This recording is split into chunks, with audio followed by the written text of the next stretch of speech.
అండమాన్ నికోబార్ ఐలాండ్స్‌లో అప్రమత్తత ప్రకటించారు. సంథింగ్ కొన్ని అసాంఘిక శక్తులు ప్రవేశించే అవకాశం ఉందన్నటువంటి ఉద్దేశంతో. ఓ పక్కన అండమాన్ నికోబార్ ఐలాండ్‌లో మన స్థావరం ఎయిర్ బేస్ పెట్టాలనుకున్నారు. ఆల్రెడీ నేవీ బేస్ పెట్టారు. అక్కడ విపరీతమైనటువంటి డెవలప్‌మెంట్ యాక్టివిటీస్ చేసుకొస్తున్నారు. ఈ దశలో చైనా కుట్రలు చేస్తోంది. కొన్ని ఇతర దేశాలు కూడా కుట్రలు చేసే పాకిస్తాన్ కూడా కుట్రలు చేసే అవకాశం ఉందన్నటువంటిది ఉంది.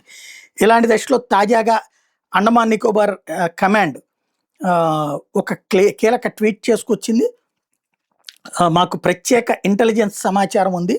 దాని ద్వారా చూసుకున్నప్పుడు ఏదైతే Andaman Nicobar island head quarters surveillance కోసం అని చెప్పేసి నార్దర్న్ అండమాన్ సముద్ర తీర ప్రాంతం మొత్తం కూడా సెక్యూరిటీని టైటన్ చేసాం. జాయింట్ పెట్రోల్స్ స్టార్ట్ చేసాం. ఇది అండమాన్ నికోబార్ ఐలాండ్ పోలీసులతో కలిపి 9 పోచర్స్ ఆన్ బోర్డ్ అన్నటువంటి పాయింట్ చెప్పుకొచ్చారు.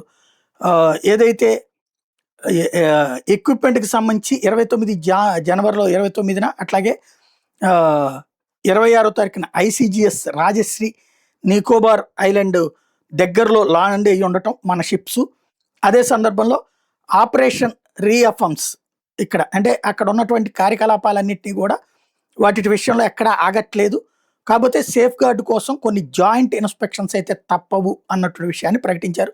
అంటే సంథింగ్ ఏదో జరుగుతుంది అన్నటువంటి అనుమానంతో ఉన్నారు.